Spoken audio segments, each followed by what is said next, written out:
এবার নতুন সময়ে দেওয়া হচ্ছে আরও একটি জনপ্রিয় ধারাবাহিককে। স্টার জলসায় আসছে অ্যাক্রোপলিসের নতুন ধারাবাহিক পরী। এছাড়াও আসছে এসভিএফ এবং ব্লুজ প্রোডাকশনের দুইটি নতুন ধারাবাহিক এবং জি বাংলায় আসছে ব্লুজ প্রোডাকশনের একটি নতুন ধারাবাহিক। জি বাংলায় সদ্য শুরু হয়েছে ব্লুজের নতুন ধারাবাহিক মুকুট। তবে শুরু থেকেই ধারাবাহিকটি টিআরপিতে তেমন খেল দেখাতে পারছে না। জি বাংলার আসন্ন নতুন ধারাবাহিক ফুলকি। শোনা গেছিল ফুলকি ধারাবাহিকটি আগামী মে মাসেই আসতে চলেছে। প্রথমে শোনা গেছিল ধারাবাহিকটি মিঠাইয়ের জায়গায় আসবে, কিন্তু না, এখন শোনা যাচ্ছে ফুলকি ধারাবাহিকটি রাত 9টা স্লটে আসবে।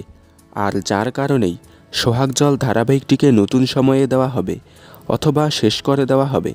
তবে খুব সম্ভবত শেষ না করে তোমার খোলা হাওয়া ধারাবাহিকটির মতো নতুন সময়ে দেওয়া হবে। আর নতুন সময় হিসেবে দুপুরের স্লটেই দেওয়া হবে এবং মিঠাই শেষ করে সেখানে নেহা আমানদীপের নতুন ধারাবাহিকটিকে দেওয়া হবে। তবে এবার সোহাগ জল ধারাবাহিকটিকে খুব সম্ভবত নতুন সময়ে দেওয়া হবে। এখন দেখার বিষয় দুপুরের কোন স্লটে দেওয়া হয় সোহাগ জল ধারাবাহিকটিকে।